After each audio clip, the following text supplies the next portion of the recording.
But first, our top story tonight. President Pranab Mukherjee rejecting mercy petitions of 4 associates of the dreaded bandit Veerappan. They were convicted of killing over 20 policemen in a landmine blast in 1993. Human rights activists as well as the opposition now accusing the government of playing politics and questioning the haste in which these decisions were taken.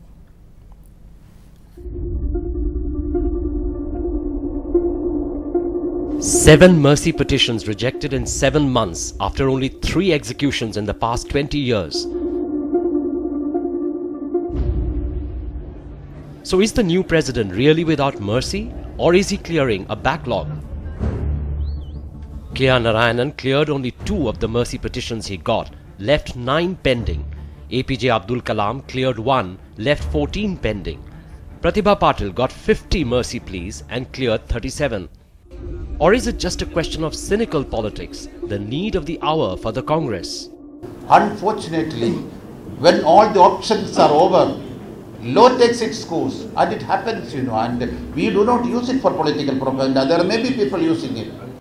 At any rate, it has taken the wind out of the BJP's allegations of being soft on terror. If the UPA government had dealt with it as and when it had come and not allowed a piling up, one, and second, not give lectures to the entire country saying there is a waiting list, and it is therefore for the UPA to answer it and not us.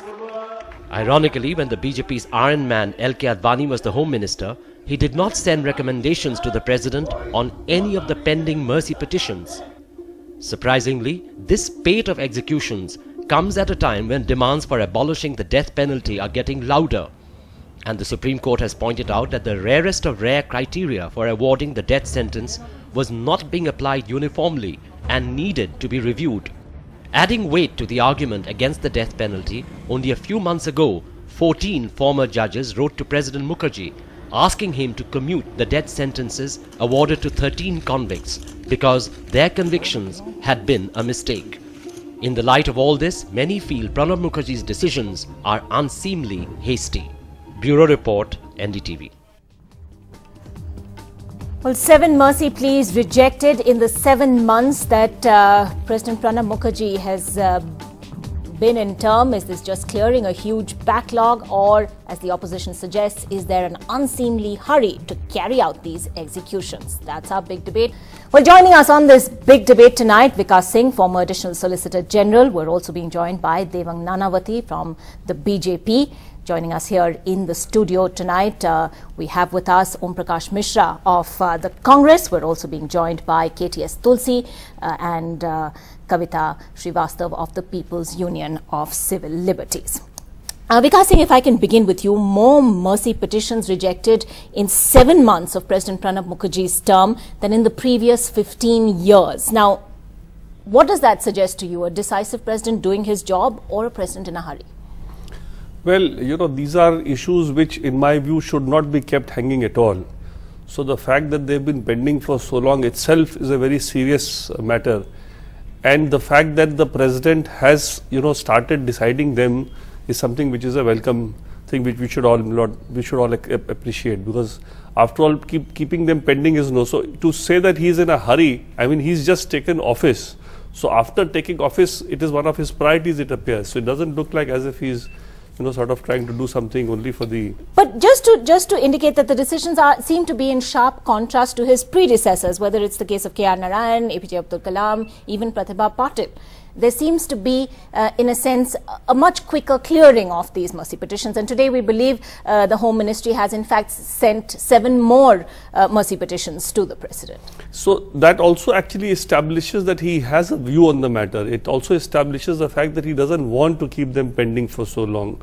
It also, the fact that he is having his views are different from his predecessors actually shows that he definitely holds a very decisive view in this matter, and that is why you can't say that this is being done for the 2014 election, because that's the argument against this sudden decision making, that this is because that shows the fact that if he had supposing been granting all these mercy petitions, then it would not have been, obviously. So the fact that let's take that to the BJP that's making that charge. Devang Nanavati, Why is the BJP, which has made a habit in effect of accusing the UPA of being soft on terror, of going slow on such decisions, now accusing it of appeasement politics?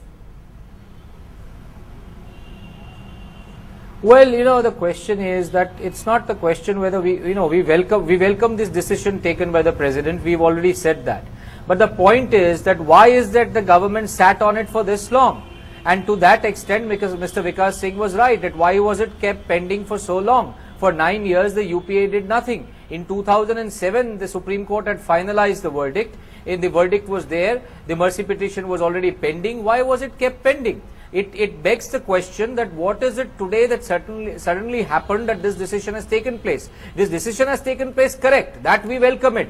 But the timing of it is certainly suspect, and the role of the government, because the president doesn't act totally independently. He is under the constitution obliged to act on the aid and advice of the Council of Ministers, which is the UPA government. So why is it that they had not insisted on the other presidents till now to take this decision? Why is it that it happened only now? That raises these questions, and dragging their feet is why we are calling it soft on terror. If the Supreme Court had given a verdict, if the law of the land today says that there is a death penalty, if that death penalty is awarded by a court of law through the proper procedure, all appeals have been exhausted, all other remedies have been exhausted, then the sentence has to be carried out. That's a different debate, whether you should have the death penalty on your statute book or not. That's a different ball game. But first you accuse them of delays. Have it implemented. Otherwise, what's the purpose of having laws? But first you accuse them of delays, and now you're questioning the speed of those clearances. What exactly is the BJP's position? No, I'm not questioning the clearances. Look, at the end of the day, the decision is right. The question is that why did they take it so long? The delay itself is suspect. The delay itself shows that they are soft on terror. But you're questioning the timing then. Is also suspect. Now, if you delay and if you sit on something, obviously that delay will result in a lot of suspicions, and then whenever you do it after a prolonged delay, it's going to give rise to a lot of speculation as to why it is done at a particular time. Had it been done in a regular time frame, a normal time frame, say 2007, the Supreme Court's decision, somewhere in 2008 or 2009 maximum, it would have been done. These questions would not have been there. All right, fair point. Om Prakash Mishra, if you'd like to respond. I mean, you had to wait for the brave martyrs. You had